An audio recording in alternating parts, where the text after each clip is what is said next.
Hello বন্ধুরা, তোমরা সবাই কেমন আছো? আশা করি তোমরা সবাই খুব ভালো আছো। বন্ধুরা, তোমাদের সকলকে জানাই নতুন বছরের আন্তরিক শুভেচ্ছা ও ভালোবাসা। বন্ধুরা, তোমাদের এসএসসির তরফ থেকে যে Delhi police constable executive male and ফিমেলের যে ভ্যাকেন্সি বার হয়েছিল, তার রেজাল্ট কিন্তু পাবলিশ করে দেওয়া হয়েছে। তোমরা অন স্ক্রিন দেখতে পাচ্ছ। কীভাবে রেজাল্ট চেক করবে সেটি আমি বলে দেবো। তার সঙ্গে সঙ্গে কাট অফ মার্কিং কত গিয়েছে সেটি কিন্তু আমি তোমাদের সঙ্গে শেয়ার করে দেবো, মেল অ্যান্ড ফিমেল উভয়েরই। তো এখানে দেখতে পাচ্ছ declaration of result of computer based examination of Constable Executive Male and Female in Delhi Police Examination 2023 for shortlisting candidate to appear in the physical measurement test and physical efficiency test, অর্থাৎ তোমাদের PET PMT documents verification যেটা তোমাদের হবে। তো দেখো, তোমাদের যে result publish করা হয়েছে সেখানে যদি তুমি পাস করে থাকো, তোমাদের নেক্সট যে স্টেপ সেটি তোমাদের PET PMT and documents verification অর্থাৎ ডিভি কিন্তু হবে। তো এখানে কাট অফ মার্ক কত গিয়েছে দেখো, যে কাট অফ মার্ক তোমাদের গিয়েছে এই কাট অফের মধ্যে তুমি যদি এসে থাকো তবেই তুমি কিন্তু কোয়ালিফাই করতে পারবে, নচেত তুমি কিন্তু কোয়ালিফাই করতে পারবে না। তো এখানে দেখো টোটাল কতজন প্রার্থীকে পাস করানো হয়েছে। তো এখানে তোমরা অন স্ক্রিন দেখতে পাচ্ছ। টোটাল তোমাদের ফিমেলের ক্ষেত্রে 29,892 এবং এখানে দেখতে পাচ্ছ তোমাদের টোটাল ফিমেল পাস করানো হয়েছে 29,892 এবং মেল এক্সিকিউটিভ সার্ভিস কমান্ডো সেখান থেকে পাস করানো হয়েছে 912 এবং তোমরা মেল এক্স সার্ভিসম্যান পাস করানো হয়েছে তোমরা দেখতে পাচ্ছ 1809 এবং মেল ক্যান্ডিডেট সেটা পাস করানো হয়েছে 53,436। ওকে, তো টোটাল তোমরা দেখতে পাচ্ছ, তোমরা এখানে অন স্ক্রিন অল টোটাল তোমরা এখানে দেখতে পাচ্ছ।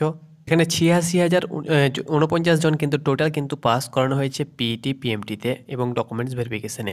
এখানে দেখো বন্ধুরা, তোমাদের যে টোটাল অর্থাৎ কাট অফ গিয়েছে তোমরা এখানে দেখতে পাচ্ছ। কনস্টেবল এক্সিকিউটিভ এটি মেলের ক্ষেত্রে লিস্ট 1। তো এখানে দেখো কনস্টেবল এক্সিকিউটিভ মেলের ক্ষেত্রে EWS SC ST OBC UR এর ক্ষেত্রে কাট অফ তোমরা দেখতে পাচ্ছ। এখানে টোটাল কতজন প্রার্থী পাস করানো হয়েছে দেখো। ইডাব্লিউএস এর ক্ষেত্রে কাট অফ তোমরা জানো যে এটি কিন্তু অল ইন্ডিয়া কাট অফ গিয়ে থাকে।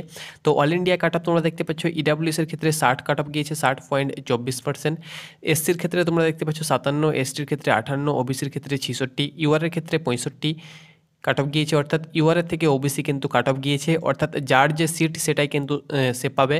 তারপরে দেখতে পাচ্ছ কনস্টেবল এক্সিকিউটিভ মেল এক্স সার্ভিসম্যানের কাট অফ যেটা গিয়েছে ইডাব্লিউএস এর ক্ষেত্রে 25, এসসির ক্ষেত্রে তোমরা দেখতে পাচ্ছ 25, এসটির ক্ষেত্রে 25, ওবিসির ক্ষেত্রে 45, ইউআর এর ক্ষেত্রে 25 কাট অফ কিন্তু গিয়েছে। তারপরে দেখতে পাচ্ছ কনস্টেবল এক্সিকিউটিভ মেল যেটি এক্স সার্ভিসম্যান তার কাট অফ তোমরা এখানে দেখতে পাচ্ছ ইডাব্লিউএস এর 25, এসসি তোমরা দেখতে পাচ্ছ 25, এসটি দেখতে পাচ্ছ 25, ওবিসি 34, ইউআর দেখতে পাচ্ছ 25। এইভাবে কিন্তু কাট অফ গিয়েছে মেলের। এবং ফিমেলের তোমরা দেখতে পাচ্ছ কনস্টেবল এক্সিকিউটিভ ফিমেলের কাট অফ গিয়েছে এখানে, অর্থাৎ ফিমেল ক্যান্ডিডেটের ইডাব্লিউএস এ 48, এসসি দেখতে পাচ্ছ 46, এসটি 44, ওবিসি 55, ইউআর গিয়েছে তোমাদের 55।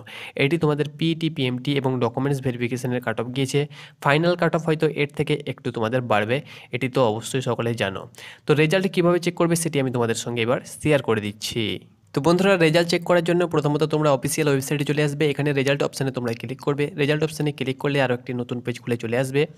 এখানে তোমরা চলে আসবে সরাসরি যে আদার্স অপশান দেখতে পাচ্ছ, এখানে বিভিন্ন তোমরা ডিপার্টমেন্ট বা বিভিন্ন যে তোমাদের ডিপার্টমেন্ট হয়ে থাকে vacancy, CGL, CHSL, steno, SSC constable GD.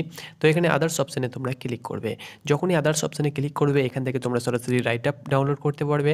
And এখান থেকে তোমরা কিন্তু লিস্ট 1, লিস্ট 2, লিস্ট 3 তোমরা দেখতে পাচ্ছ। এখান থেকে সরাসরি তোমরা পিডিএফ আকারে মেল অ্যান্ড ফিমেল উভয়েরই কিন্তু তোমরা ডাউনলোড করে নাম সার্চ করবে এবং নাম সার্চ করার পাশে কিন্তু তোমরা রোল নাম্বার দেখতে পেয়ে যাবে। তো সেইভাবে তোমরা কিন্তু অনায়াসে রেজাল্ট চেক করতে পারবে। তো আশা করি বন্ধুরা তোমাদেরকে বোঝাতে পেরেছি। ধন্যবাদ।